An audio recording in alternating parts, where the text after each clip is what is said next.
बेटा यही है घर? हाँ पापा, यही वाला घर है। ओह, एक काम वाली, जा जाके अपने मालिक को बुला कर ले। जी, आपको किससे मिलना है? मिलना किससे का क्या मतलब? कितना तुझसे कहा है अपना काम कर, मालिक को बुला के ला।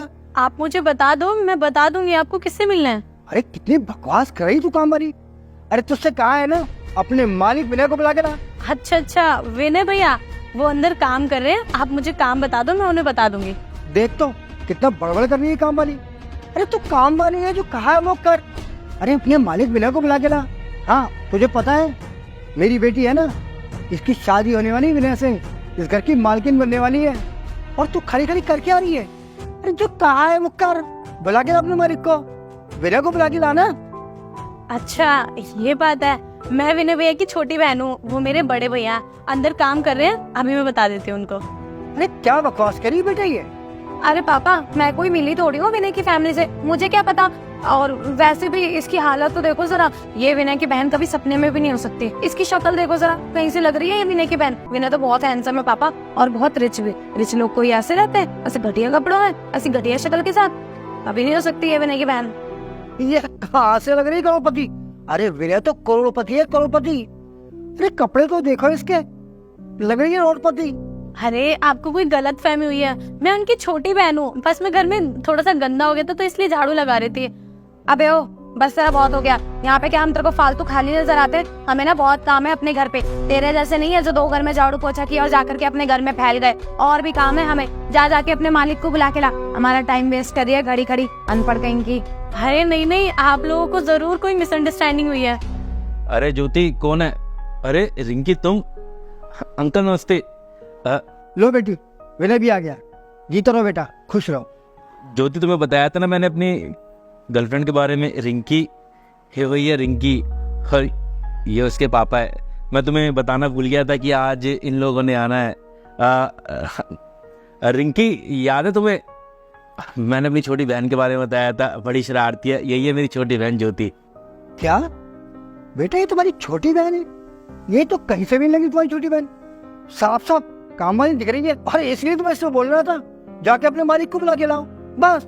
वैसे बेटा सच कहूँ, ये कहीं से भी तुम्हारी बहन लग नहीं रही। नहीं बेटा तुम भी थोड़ा अपना ख्याल रखा करो, पार्लर वगैरह जाया करो।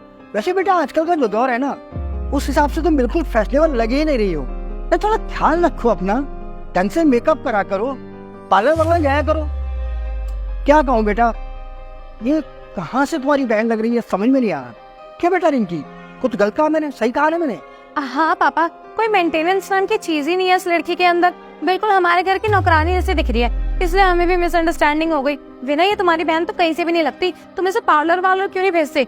मुझे ही बता देते, मैं इसके लिए थोड़े रंग के कपड़े ले आती यार। बड़ी घटिया है ये तो। देखा भैया आपने, आपके सामने कितना जलील कर रहे हैं मुझे। और क्या भरोसा भैया, आज आपकी रिस्पेक्ट करें क्योंकि आपके पास बहुत पैसा है। कल को अगर आपके पास पैसा ही नहीं होगा तो ये रिस्पेक्ट भी भूल जाएंगे। सच में भैया, आप इस जैसी लड़की से शादी करना चाहते हैं जो लोगों को कपड़ों से जज करती है? भैया जी, एक लड़की होने के बाद भी एक लड़की का दर्द नहीं समझ सकती है, उसको उसके कपड़े से जज कर रही है। और इसमें संस्कार नाम की तो कोई चीज ही नहीं है। और भला संस्कार होंगे भी क्यों, जब इसके पेरेंट्स ने इसको यही शिक्षा दी होगी तो यही संस्कार होंगे ना इसके, जो लोगों की बेइज्जती करना जानते हैं। रिंकी तुमने यार खास सच में मुझे बहुत ज़्यादा दुखी कर दिया। मैं समझता था कि तुम एक अच्छी इंसान हो, मुझे नहीं पता था कि तुम सामने वाले को उसके कपड़ों से जज करती हो, उसके पैर में पहनी हुई चप्पल से जज करती हो। और सबसे ज़्यादा शर्म तो मुझे तब आ रही है जब तुम्हारे पापा तुम्हारा साथ दे रहे हैं, वो भी मिलके तुम्हारे साथ मेरी बहन को उल्टा बोल रहे थे। अरे क्या हो गया अगर मेरी छोटी बहन ने घर में झाड़ू लगा ली तो? क्या वो इंसान कहने लायक नहीं रहे? हर कोई अपने घर के अंदर काम करता है, हर कोई घर के अंदर साधारण कपड़े पहनता है। जरूरी तो नहीं है ना कि घर के अंदर इंसान अच्छे कपड़े पहन कर ही रखेगा। और अगर कोई इंसान घर के बाहर भी साधारण कपड़े पहन के चला जाएगा तो उससे उसकी इज्जत घट जाएगी क्या? क्या कि इंसान की वैल्यू उसके कपड़ों से बनेगी? अब मुझे सच में शर्म आती है आप लोगों की सोच के ऊपर। आप लोग इतनी छोटी सोच कैसे रख सकते हो? आप लोग इतने पढ़े लिखे हो लेकिन फिर भी आपके अंदर इतने बेसिक मैनर्स नहीं कि कभी किसी को उसके मुंह के ऊपर उल्टा नहीं बोलते। लेकिन हाँ, एक एटीट्यूड होता है ना कुछ पैसे वालों के अंदर कि अगर सामने वाले के पास में अगर तुम्हें लगे कि कम पैसा है तो हम तो उसकी बेइज्जती कर सकते हैं, उसका मजाक उड़ा सकते हैं। शायद आप भी उन लोगों में से हैं। सॉरी रिंकी, मुझे लगता था कि तुम बहुत अच्छी लड़की हो, तुम एक ऐसी लड़की हो जो घर चला सकती हो, लेकिन तुमने मुझे सोचने पे मजबूर कर दिया कि क्या मैंने तुम्हारे साथ में अपनी जिंदगी का फ्यूचर सोचने में जल्दबाजी तो नहीं कर दी? कहीं मैंने जल्दबाजी में फैसला तो नहीं ले लिया कि हम दोनों का कोई फ्यूचर बन सकता है? तुम यार बहुत छोटी सोच रखती हो, और मेरी नजर में ना हर इंसान की वैल्यू, चाहे वो पैसे वाला हो या ना हो। और अंकल आप सॉरी बुरा मत मानना, ना आपके पास खुद अच्छे संस्कार है ना अपनी बेटी को दे पाए हो। अरे विनय, इसमें हमारी कोई गलती नहीं है। जस्ट लुक एट हर ना, ये कैसी दिख रही है, इसके हिसाब से तो हर कोई इसे काम वाली ही समझेगा ना। और ऐसे ही तो होते हैं जो कचरा वचरा उठाते हैं घर के बाहर, कुछ नहीं तो कम से कम देखो उसकी चप्पल ही देखो यार, इससे अच्छी चप्पल तो हमारे घर की नौकरानी के पास है। और जैसे ये दिख रही है और जिस तरीके से ये काम कर रही है ना, उस हिसाब से तो जज होना बिल्कुल जायज है इसके लिए। इसमें मुझे नहीं लगता कि हमारी कोई गलती है। अरे बेटा विनय, तुम इतने इमोशनल क्यों हो रहे हो? अब तुम खुद ही देख लो अपनी बहन को, ये कहाँ से तुम्हारी बहन लग रही है, कहाँ तुम कहाँ ये। इसे कोई भी देखेगा तो नौकरानी ही समझेगा। अब हमने समझ लिया तो क्या गलत समझा। और बेटा ऐसे में मिसअंडरस्टैंडिंग तो हो जाती है ना, हमें भी होगी, इसमें इतना इमोशनल होने की कोई बात नहीं है। हाँ विनय, हमारी कोई गलती नहीं है।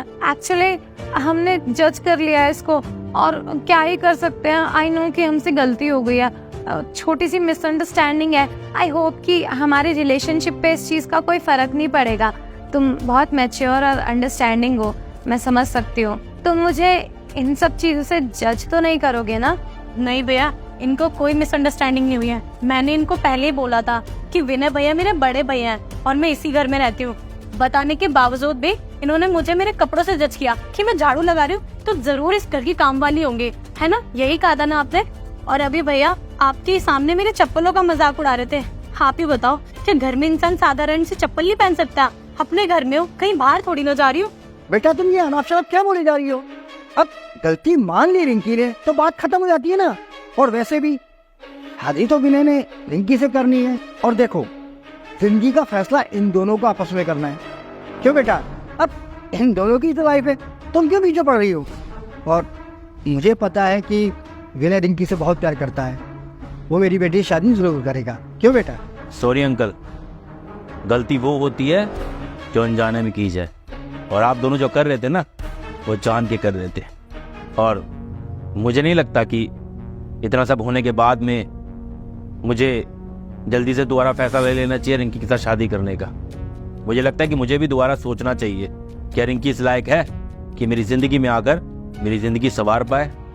मैं तो बहुत ज़्यादा कंफ्यूज हो गया हूँ, इसलिए मैं इंस्टेंटली कोई डिसीजन नहीं लेना चाहता। माफ़ करना आप दोनों भी जा सकते हैं, मुझे थोड़ा टाइम चाहिए, मैं बाद में बात करता हूँ रिंकी तुमसे।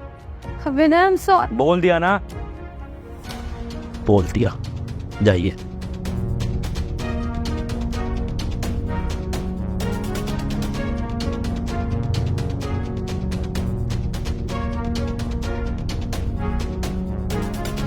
तो दोस्तों इस वीडियो के अंदर हमने यही दिखाने की कोशिश की है कि कभी किसी इंसान को उसके कपड़ों के लिए इंसल्ट नहीं करना चाहिए। सबसे गिरी सोच होती है उन इंसान की जो दूसरों को उसके कपड़ों से, उसके पैर में पहनी चप्पल से जज करते हैं। बाकी भगवान ने सबको एक समान बनाया है। इंसान है जो पैसा आने के बाद में आपस में क्या कहते हैं उससे भेदभाव करता है, तो ये चीज़ नहीं करनी चाहिए। और अगर एक अच्छी सोसाइटी बनानी है तो कम से कम हमें एक दूसरे की इज्जत करनी चाहिए, कभी किसी को उसके पैसे से, उसके काम से जज नहीं करना चाहिए। बाकी वीडियो को शेयर ज़रूर करना, क्योंकि इस वीडियो के मैसेज का हर व्यक्ति तक पहुंचना बहुत ज़रूरी है। हम ऐसे ही कोशिश करते रहेंगे, आप भी सजेशन हमें दीजिए अगर आप कुछ नए टॉपिक के ऊपर वीडियो देखना चाहते हैं तो। और अपने शहर का नाम भी ज़रूर बताना, हम जानना चाहते हैं कि हमारी वीडियो कहाँ कहाँ तक पहुँच रही है। मिलते हैं अगली वीडियो में। Bye bye, take care, love you all, bye.